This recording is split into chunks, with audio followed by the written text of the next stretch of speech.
The millionaire was just about to sip his wine when a filthy woman holding a baby walked straight up to his luxury table, right in front of everyone. She didn't beg. She didn't cry. She just whispered one sentence that made the whole restaurant fall silent. "Can you adopt my son, sir?" What happened next? No one could have predicted, not even him. The city bustled with its usual rhythm. Horns blaring, heels tapping, street performers playing violins no one had time to hear. At the top floor of the Garrison Heights Tower, seated behind a gleaming walnut desk, sat Elliot Vaughn, a billionaire venture capitalist known as much for his brilliance as for his coldness. His tailored charcoal suit, slicked back silvering hair, and Rolex all screamed success. But inside, his heart had long grown quiet. Outside his glass walls, the sky was gray, mirroring his mood. He checked his watch. Lunch at La Fontaine in 20 minutes. Another business meeting. Another emotionless afternoon. He never expected her at the French bistro. Everything gleamed. Polished cutlery, soft jazz, waiters moving like dancers between tables. Elliot sat alone at the corner, sipping his usual Bordeaux, a plate of untouched sea bass in front of him. His eyes were distant, locked in thought. Then the energy shifted. Heads turned. Conversations paused. A woman entered, out of place, yet impossible to ignore. Her clothes were old, worn, but clean. A faded shawl wrapped around her small frame. In her arms, a toddler with soft curls and honey-brown eyes.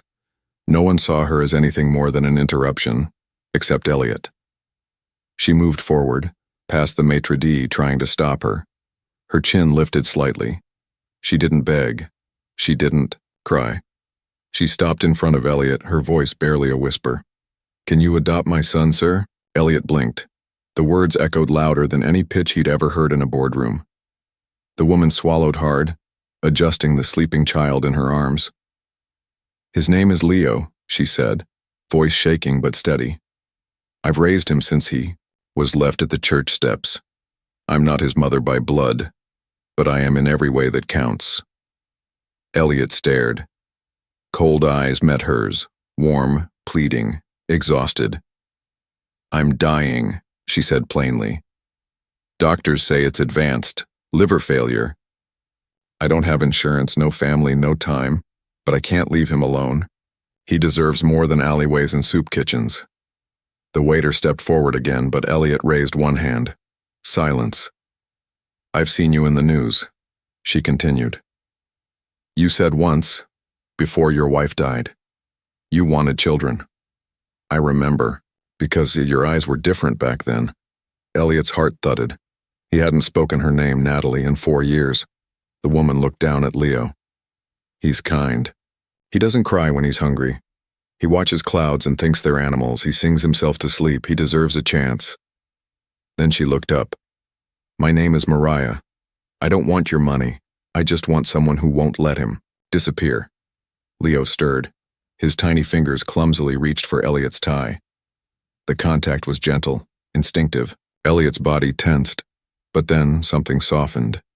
He didn't know why he stood, or why his hands, usually busy signing million-dollar deals, reached out to touch the boy's back. Mariah flinched, unsure if she'd gone too far. Then Elliot spoke for the first time.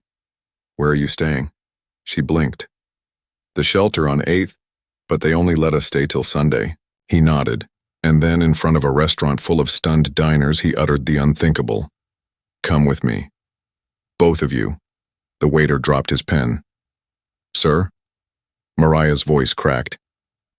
"I don't make promises lightly," Elliot said, "but I've never broken the ones that matter." Leo shifted again, resting his head against Elliot's chest. And Elliot, who hadn't held a child since the one he lost, closed his arms around him without hesitation. In moments, his black town car pulled up. He helped Mariah in, carefully supporting her frail frame. She kept her hands on Leo the entire ride, as if afraid he might vanish. Inside his penthouse, the space transformed. Blankets. Hot soup. A nurse on call. Mariah, given a warm bath and fresh clothes, sat on the edge of the guest room bed. She glanced around, her eyes wide, untrusting. "You don't owe me anything," she whispered, as Elliot placed Leo in a crib nearby. "I know," he replied. "Then why are you doing this?" Elliot leaned against the doorframe, watching Leo sleep. "Because once," he said slowly, "someone gave me a second chance, and I let it die with her." He paused. "I don't want to waste another." The sun crept through the glass walls of the penthouse, casting golden hues across cold marble floors and high-end minimalist decor. Everything was in its place, silent, expensive, untouched. But for the first time in years, it wasn't quiet in the way it had always been. Soft baby coos echoed from the nursery, and in the kitchen, the sound of mismatched ceramic against granite. Mariah had insisted on helping with breakfast. Elliot. Vaughn stood at a distance watching it all from the edge of the hallway, like a man waking into someone else's life. It had been 4 days since Mariah walked into his world like a ghost carrying a miracle. She'd barely accepted his generosity, suspicious of every act of kindness, but never once let Leo leave her side. The baby had taken to Elliot quickly, often reaching for him as if he already knew something none of them did. This morning, Elliot found himself pausing in front of the nursery door more than once, simply listening to Leo babble in his crib and play with a stuffed elephant. One of Elliot's assistants had rushed in with a truckload of baby supplies. Mariah coughed harshly from the kitchen. It was deep now, ragged, uncontrolled. He moved to the door. She was leaning over the counter, one hand on the marble for balance. Her skin was pale, sweat breaking across her temple. "You should sit," Elliot said gently. Mariah looked up quickly, startled. "I'm okay," she lied. "You're not," he said, walking toward her. She backed away slightly, guarding her pride like a shield. "I told you I didn't come to be saved." "And I didn't offer out of guilt," Elliot replied. "But if you're staying here, you let me help. No arguments. I'm not used to people meaning what they say." Elliot studied her. "Neither am I." She turned her head toward the window, voice softer now. "Do you know how many doors I knocked on when I first found him? People slammed them, told me to take him to the police, to a shelter, anything to just get out of their sight. You kept him anyway," Elliot said. "He kept me," she whispered. A silence passed between them. "I don't want Leo to grow up thinking love is something you have to beg for." "He won't," Elliot said without thinking. His voice was solid. "Final." She blinked, almost afraid to believe him. Later that day, Elliot took Leo to the rooftop garden. The baby squealed at the sight of the koi pond, the way leaves danced in the wind. Elliot, who hadn't stepped foot out there in months, found himself laughing too, the kind of laugh that startled even him. Downstairs, Mariah rested. A nurse checked her vitals. Elliot had already contacted specialists across the state, even called in a favor from a world-renowned doctor in Switzerland. They hadn't discussed long-term arrangements yet. She was still trying to figure out how to thank him, still expecting the dream to end. But that night, something shifted. Elliot was in the study reviewing emails when a scream cut through the quiet. He ran. Fast. Mariah had collapsed in the hallway, her thin frame trembling, blood on her lips. Leo, now wide awake and terrified, cried out from the living room floor. Elliot didn't hesitate. He called his private physician, then knelt beside her and gathered her carefully into his arms. "Stay with me, Mariah. Just breathe." Her eyes fluttered open weakly. "I didn't want you to see this," she murmured. "I'm glad I did," he said, voice breaking. "You don't have to hide anymore." She spent the night in the emergency room of a private hospital. Tests, tubes, blood transfusions. Elliot didn't leave her side once. When she woke up in the ICU, her voice was faint. "You don't owe me this." "You said that already," Elliot said, pulling a chair closer. "And I'm still not listening." Mariah gave a soft, tired laugh. "Stubborn billionaire." "Exhausted caregiver," he replied. She turned her head slowly toward the window, looking out at the stars.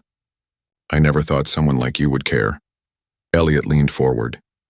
You didn't see the man I was before Natalie died. I used to imagine kids running through halls like this. A family. Then, I stopped feeling anything. He looked at her, eyes full. And then you showed up, with a boy who smiles like he knows heaven. And you, the woman who gave everything without asking for anything back. Mariah wiped at her eyes. Do you know what it feels like to have nothing? To be invisible? Elliot nodded slowly. Yes, I've had everything. And still felt like nothing. He paused. But now there's Leo. Mariah smiled weakly. He changed you already. He's not the only one.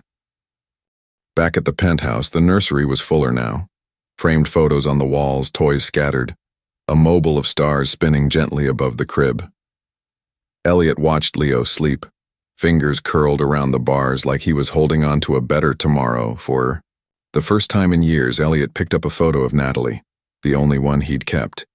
He studied it, and then slowly he placed it into a drawer, not to forget, but to make room for the life ahead. The sound of morning birds outside the glass balcony blended with the gentle hum of the oxygen machine. The scent of oatmeal lingered in the air. It had become routine now, a strange new rhythm that Elliot Vaughn had grown to crave more than any boardroom meeting or investment pitch.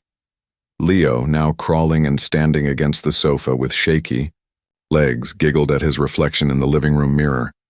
Elliot, crouched beside him in a sweatshirt and slippers, things he'd never worn before noon, laughed too. His laughter wasn't stiff like before. It was real. Like Leo had peeled away a cold armor that years of grief had sealed onto his skin. In the guest room, Mariah lay on a warmed bed, her skin pale, but her smile somehow still radiant. You two are loud, she teased when Elliot brought her breakfast on a tray. Leo thinks he's a lion today, Elliot smirked, setting the tray down beside her gently. You're spoiling him. Guilty. He pulled up a chair. You should have seen the way he tried to fight his own shadow this morning. Mariah chuckled, but her laughter turned to a short, painful cough. Stop talking, he said softly. Eat. Rest. I have something for you, she whispered, reaching under her pillow. He frowned. Mariah, but she pulled out a single folded envelope and handed it to him. Please, open it. Elliot hesitated. He could feel the weight of it before even reading a word. Inside was a document, old, slightly crinkled, a makeshift guardianship declaration handwritten in clear script. To whoever finds this child. Elliot scanned the page. His chest tightened. His name is Leo. I am not his mother by blood, but I gave him everything I could. If I do not survive, please, find him a life, a name, a father. The final words were the most haunting. He deserves a name on paper. Give him one. Give him yours if you can. Elliot looked up at her, throat dry. You wrote this? I wrote it the night I first coughed blood, Mariah said, blinking back tears. I didn't think I'd live long enough to find anyone who would even look at us without disgust. Then, I found you. Elliot couldn't speak. His fingers trembled as he held the paper. I want you to be his father, Elliot, she said. Not just in action, on record, legally, permanently. You don't need to ask me twice, he said, standing. He's already my son in every way that counts. That afternoon, Elliot made the call. His lawyer, Bennett Moore, stiff, skeptical, polished, was at the penthouse within 2 hours. He had known Elliot for a decade and had never seen his client barefoot, sitting cross-legged on a playmat, holding a teething ring. You're serious? Bennett asked after Elliot outlined everything. Absolutely. The adoption process is long, even for someone with your means. Paperwork, evaluations, court interviews. I don't care, Elliot said. Start now. Mariah listened from the hallway, silently holding Leo to her chest. Bennett glanced toward her. And the mother? I'm not his birth mother, she said clearly, stepping forward. I rescued him, I raised him, but I want him to have a future I won't be around to see. Elliot is that future. Bennett raised a brow. And you're willing to sign full custody? She nodded without hesitation. It's the only thing I can leave him. Over the next several weeks, the penthouse transformed into a home, and Elliot transformed into something else entirely. He began learning how to change diapers without calling the nanny. He memorized Leo's favorite lullaby. He learned that holding a baby at 3 a.m. after a nightmare felt more powerful than any business deal he'd ever closed. And slowly, Mariah began slipping. Some days she was alert, warm, joking with Elliot like an old friend. Other days she could barely lift her spoon, but Leo was her light. She'd drag herself from bed to sing him songs, whisper stories to him as he drifted off to sleep. One evening, Elliot found her writing again. What's that? He asked. A letter, she said softly. For Leo. For when he's old enough to ask questions. He sat beside her on the bed. Will you read it to me? He asked. She hesitated, then nodded. Dear Leo, she read, voice quivering. I don't know what you'll remember about me. Maybe the sound of my lullabies or the way I held you when thunder scared you. I hope you remember my love, because that's all I ever had to give. If you're reading this, it means you're safe, loved, and hopefully calling Elliot Dad. He's a better man than he thinks he is. Let him love you fully and teach him to laugh even when it's hard. He saved me just like I tried to save you. She lowered the page, tears streaming. I'm not afraid to go anymore. Not since I met you both. Elliot looked away, his own eyes shining. I wish I'd met you sooner. You wouldn't have been ready then, she whispered. And I wouldn't have known how to ask for help. 2 weeks later, the papers arrived. The final adoption form. The judge had signed off, moved by the story. The lawyer even said it set precedent for a special case. A billionaire adopting a child from a stranger with no legal blood tie, not out of duty but out of undeniable love. Elliot brought the document into the nursery that evening. He sat in the rocker, holding Leo gently in his arms. Leo Cross, he whispered. That's your name now. You've got a home, a dad, a future. Leo looked up at him, then reached out with both hands and placed them on Elliot's face. For the first time he said it. His first word. Dada. Elliot froze, and then everything broke inside him. Every wall, every wound, every ghost. He clutched the boy tightly and wept, a raw, full-hearted cry of release, grief, and overwhelming love. Mariah watched from the doorway, her hand over, her mouth, her eyes full of peace. She had done the unthinkable, and now so had he. The sun streamed through the floor-to-ceiling windows of the penthouse nursery. It was morning. The quiet kind of morning that feels sacred. The kind you almost don't want to breathe too loudly through. Elliot Cross stood by the crib, gently swaying Leo in his arms. The boy, now walking in wobbly steps and babbling nonstop, had fallen asleep on his shoulder. His tiny fingers curled in Elliot's hoodie string like a vine clinging to a tree. Behind them, the rocking chair sat still. The bed was neatly made. The room smelled faintly of lavender and honey. Scents Mariah used to love. She was gone now. 2 days earlier, she'd passed in her sleep just as the doctors had said she might. No machines. No chaos. Just peace. A deep, still quiet that came after months of pain. Elliot had found her with her hand resting on a photo of Leo. Her last breath, it seemed, had been spent smiling. The funeral was private, simple. Elliot chose a spot in a quiet garden under a blooming cherry blossom tree. No cameras, no press. Just him, Leo, and a gravestone that read Mariah Hale, a mother by choice, a hero by heart. After the burial, Elliot found one final envelope in her drawer, resting on top of the same dress she wore the day she brought Leo to him.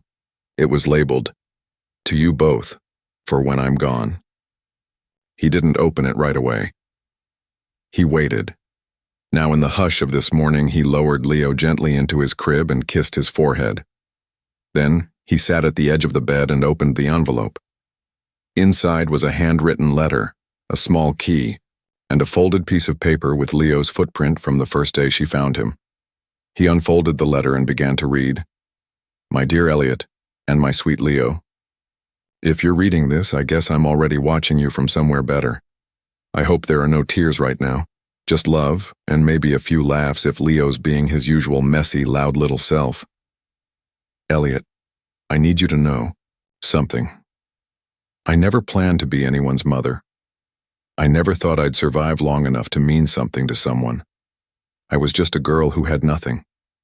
But then I found Leo in that crate behind a dumpster, cold, scared, abandoned.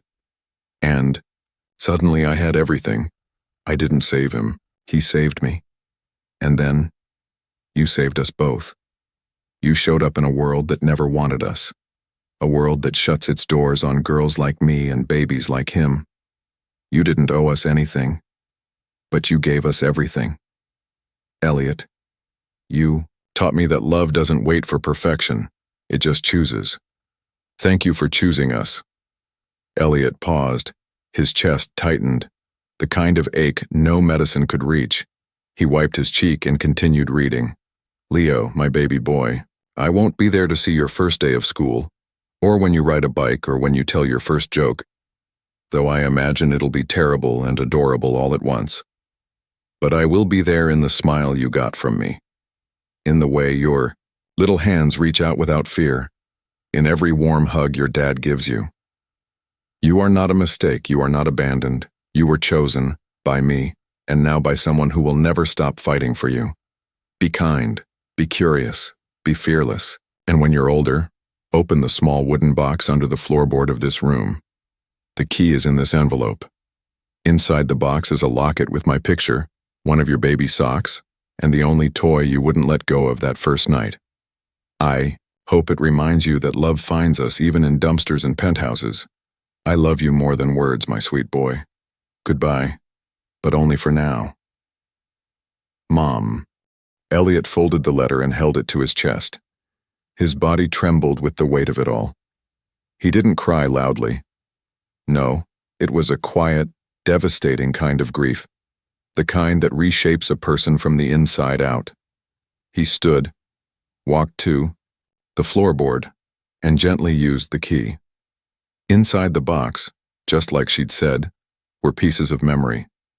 A fabric locket with a grainy photo of Mariah holding Leo the night she found him, a single yellow sock with a tiny hole, and a well-worn plastic duck with one eye rubbed off.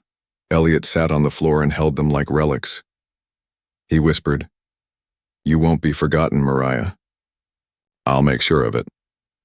The months that followed were slow and healing. Elliot transformed from CEO to full-time dad.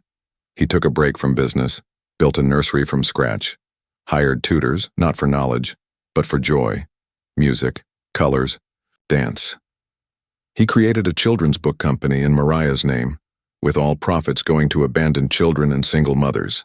And every Sunday, he and Leo visited the cherry blossom tree, sitting beneath it and sharing snacks. Leo would babble and point at butterflies while Elliot read aloud from Mariah's favorite poetry book. One day, Leo asked, "Who's the pretty lady in the sky?" Elliot smiled through tears. "That's your mom, buddy. She's always watching." "Does she miss me?" "She misses us both, but she knows we're okay. She made sure of it."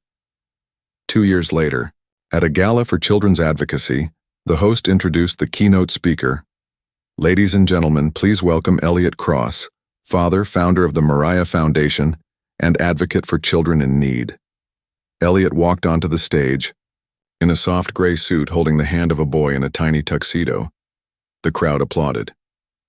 He leaned into the microphone and said, "I used to think legacy was about money, titles, and power. But legacy is what you leave in people, not what you leave for them." He glanced at Leo and smiled. "My legacy called me Dada for the first time on the day I signed his adoption papers, and I never looked back."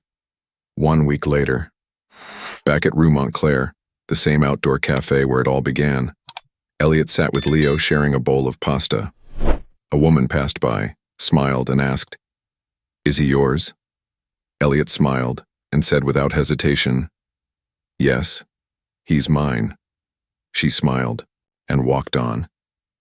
Neither of them knew they had just witnessed something extraordinary. A man who once had everything, finally gaining the one thing he never knew he was missing. A family. The end.